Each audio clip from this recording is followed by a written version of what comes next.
Habang nag-deliver naman si Snoop ng mga gulay sa resto na in-order nila na pinabuhat sa kanya hanggang sa kusina. Nang aalis na sana ito ay sakto namang nag-uusap ang mga tauhan ni Aling Cathy na topic nila ay si Irene.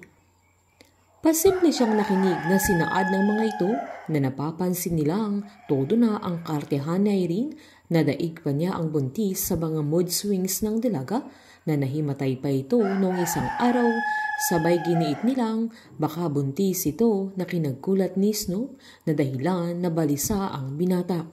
Giniit pa nilang hindi na siya umiinom ng alak na pwede siyang uminom hanggat gusto niya dahil wala si Aling Cathy pero ang kinain niya ay ang butchi na parang naglilihi kaya napayuko ang binata sa may kabinet sa kusina.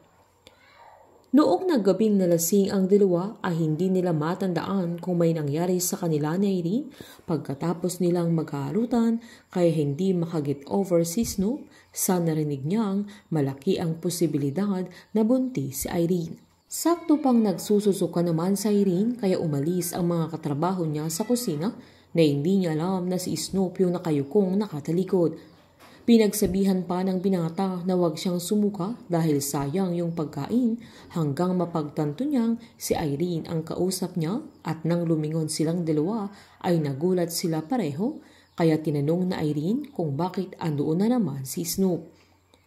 Sinaad naman ng binata na nag-deliver siya ng gulay sabay tinanong niya kung bakit nasusuka ito kaya nagpanik ang binata at tinanong niya kung gusto niya ng tubig o kailangan niya ng gamot para siya na mismo ang bibili.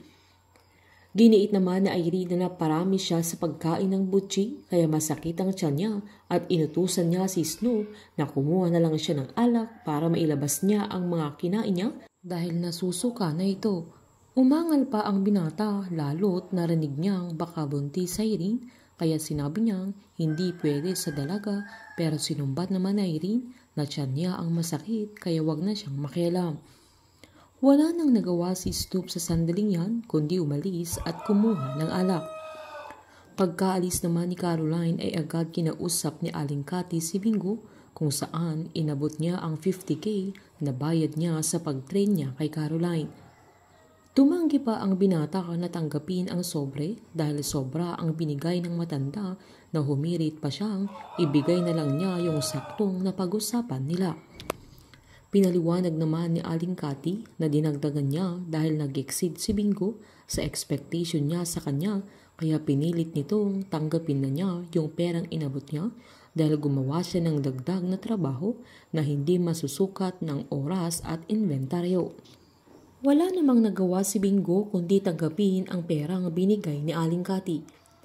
Doble kayod ang binata dahil siya ang bumubuhay sa pamilya nila at nag-iipon ng 1 milyon para sa operasyon ni Lola Nene sa mata niya.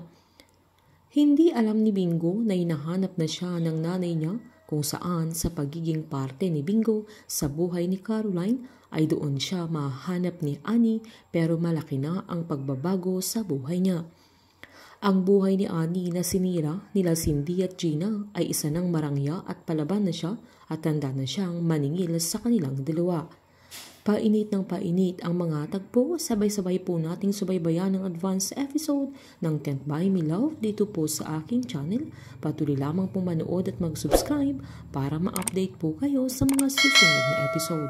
Marami pong salamat.